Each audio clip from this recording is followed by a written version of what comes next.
Writer, director Chris Annabelle brings us One Night Rental. This is an ultra low budget British comedy thriller that hopes to do for what Clerks did for convenience stores, One Night Rental will do for video shops. So what is the story? Well, it focuses on two employees of a kind of VHS shop in the UK. Now this is not set in the 80s, this is kind of set now, but it's kind of like a retro shop that does collectible kind of VHS and memorabilia and things like this. There's a few regular customers here and there. But one day they are donated a bunch of videotapes by someone who is quite well known in the town, and he's kind of a property guy, but he also may well be a bit of a gangster. And when one of the employees looks at one of these tapes, they actually find that there's actually evidence of murder from this guy actually recorded on these videotapes, and thus the story begins. Now what will happen? You'll have to watch the movie and find out. So let us discuss One Night Rental. Now again, this is a very, very low budget movie, so we have to kind of have certain expectations in place when watching a film like this. What can we say that works? I would say on a technical level, considering the budget, it's relatively kind of well put together. As far as I know, they actually use things like iPhones and stuff to kind of film a lot of these kind of sequences. So, you know, it looks reasonable, I have to say. It's actually put together reasonably well on a kind of a technical level. Rarely was I kind of struggling to kind of understand what people were saying. There's once or twice I think maybe the audio wasn't quite up to snuff, but for the most part I think it was all pretty good. So on the technical side, fairly good. Now I think the big thing here is if you are a fan of the VHS kind of format, and you were a collector back in the days, back in the kind of the 80s and 90s, as I was, there is a kind of a nice warm feeling of thinking about the good old days of VHS rental and things like that, talking with your friends about the big box version of such and such a film versus the kind of the sell-through version, etc. And there is a degree of that. There's a degree of that kind of fandom. So if you are a fan of movie hunting back in the days of VHS, then you may have a sense of nostalgia with this movie. Now, as I said, I personally am. I feel that audience may be relatively small, I have to be honest, but I'm sure there is somewhat of an audience for there. There's a couple of kind of funny moments in the movie. The film is kind of clearly influenced by Clerks and Spaced. So much so, I actually do think they actually more or less recreate a couple of jokes from those properties.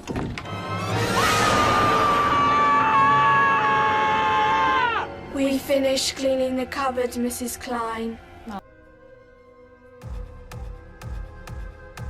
We've come to play. And kind of slightly tweaking, but they're kind of, more or less the same. But there are a couple of funny moments that I think did work in the movie. It's not an out-and-out spoof. There is a kind of, certainly in the second half of the movie, it's more of a, it takes itself a little bit more seriously, but there are a few kind of gags and stuff there. The main thing being our kind of duo of the video store employees are a couple of kind of,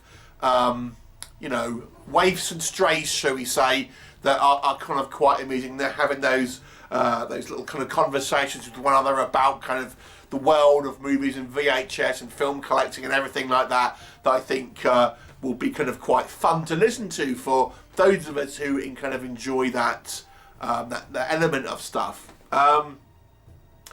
So, the movie, once it kind of gets started, it has like this plot with this kind of gangster in it, and I have to say, I quite like the ending in regards to what happened. I thought that was kind of a fairly kind of neat ending to the actual movie. Okay, now let's transition to what does not work. And again, I'll preface this by saying we do have to consider this is a very low budget movie. And why I say that again is because I think the acting is fairly amateur.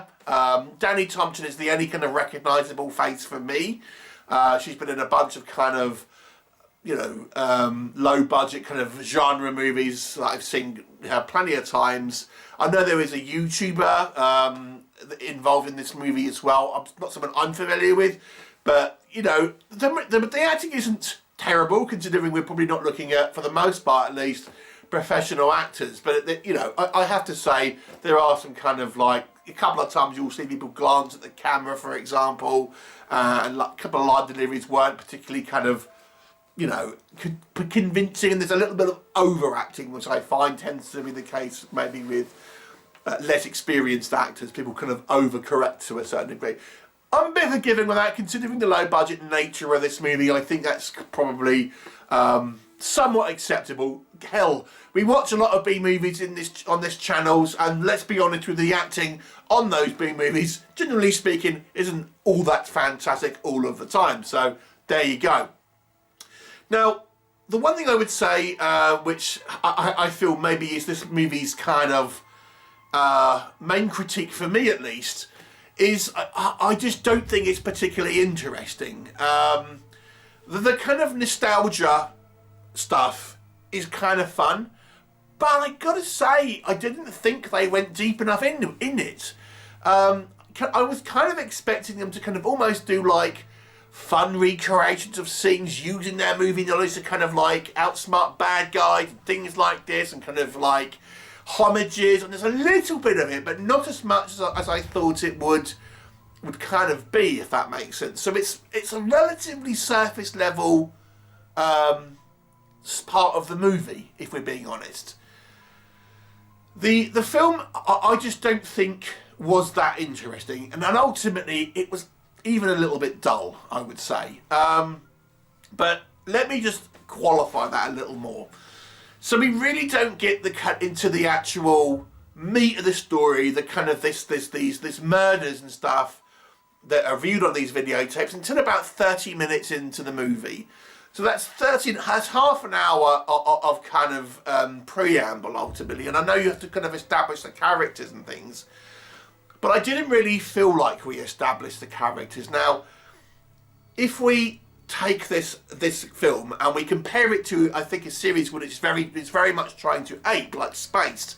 If you can imagine putting this to the first episode of Spaced, where we learn, with Spaced we kind of learn the characters, we get the backstory. Tim, played by Simon Pegg, he's dumped by his girlfriend, he's kicked out of his house, he's kind of at ends meet, he meets Daisy. He's kind of like searching for a flat. They build up a relationship. We learn that he's kind of this geeky guy and she's this kind of like a bit of a kind of like airhead and things like that. And that's all in like a 20-minute episode. This one, which is the entire, first act of this movie. And we don't get that kind of character development here. Instead, we get these characters talking about videos and stuff, but we don't really get much more than that. The other problem with this film is there's subplots with other characters that go absolutely nowhere.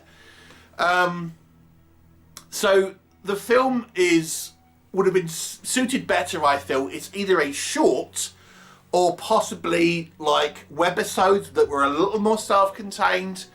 We have our main story with our two video store clerks, but we also have these couple of guys that are customers that are looking for a baby. It's nothing to do with the story. It's absolutely that could have been cut out and more time could have been developed, I think, to have more backstory for our characters or something a little bit more involved in the actual plot. We've got these customers that come in for an escape room, and they get kind of locked into that room, and again they have no bearing on the actual story. And we get another customer called Vern who has a little bit to do with the story towards the end, but again it's just like we're spending time with people that really have nothing to do with the actual kind of story, and the time that those sequences take is detracts from our main story, where I feel the characters aren't particularly that fleshed out, and what we do get from them is, isn't a lot. So you know, we get a good half an hour of this kind of preamble with these kind of guys chatting, and some of it's a little fun. You know, we have a few kind of like, you know, talking about big box VHS and stuff, but there's not much there. And again, if we look, then we look at the kind of the gangster style plot. And I know this is a comedy, and I know this, you can't really take it too seriously, but it's not like a spoof. It's not like it's a silly movie where everything is kind of like a joke and just kind of a parody. It does have a storyline, and certainly the second half of the movie is taken somewhat seriously. You know, I'm thinking, why is this gangster videotaping his own crimes? Why is he videotaping them on a videotape, not on a modern phone? Because the footage when we see it is like recent footage. Danny Thompson's character is even wearing the same clothes. I'm thinking, so why tape it on a videotape? So is it that must have been quite recent? So why use that technology to video it? Why video it in the first place? And then if it, you know, why then give it to these people? It doesn't make any sense. It's just not thought out enough. You know, if it was a long time ago, they should have, you know, maybe film those scenes afterwards, you know, shave the guy's head and have a shave to make him look younger, have Danny Thompson in something different, and then you could maybe say it was a few years ago and they've forgotten, but it's like, it's clearly like, you know, there's no consistency in that plot, so the plot feels poorly thought through, I have to say. And it doesn't really, I don't know, it's just not particularly gripping. So the movie, I think, is ultimately a little boring, to be brutally honest. There's not enough kind of references and stuff, I think, to make it really a lean into the kind of the idea here of it's this kind of retro sort of throwback style, homage style movie, because they don't do enough with that. The actual storyline, I think, is a little bit poorly thought through. We have way too much kind of time spent with characters that have no bearing on the plot whatsoever. And the characters that do have, you know, bearing on the plot are not particularly kind of well realised as fully formed characters. We only ever really see them in this kind of workplace. We don't really get the sense of who they are outside of that. And then, you know, the acting, like, I'm forgiving of, to be honest, but I have to kind of say, obviously, the acting is maybe a problem for some. I think, in conclusion, this film is maybe suitable for those of you who really like kind of the VHS days and collecting those kind of films, and you may get a little bit of a, you know, of a fun kind of vintage kind of feel to that. But I would imagine that's a relatively small audience. I think for general audiences, this movie just isn't, there's just not enough to it. And what we do have, I don't think is thought out enough. To me, this is a good example of a creative force that needed a producer to say, push back. And I say this in quite a lot of low budget movies. I think, you know, you have one creative force, and there's quite often they're surrounded by people who just agree, go, yes, yes, yes, that's great, and I'm willing to bet there's plenty of people that just say, yes, it's great, it's great, it's great, without someone saying, maybe we could do this a little different. And then that's why you need a producer who will actually kind of do that. That's the point of a producer, or one of the points of a producer. As it stands, you know, those of you who like your vintage stuff, you may find it somewhat interesting. I'll give it a 4 out of 10. Have you seen it? What did you think of it? Please do let me know what your thoughts are, and I'll look forward to seeing you next time. Bye for now.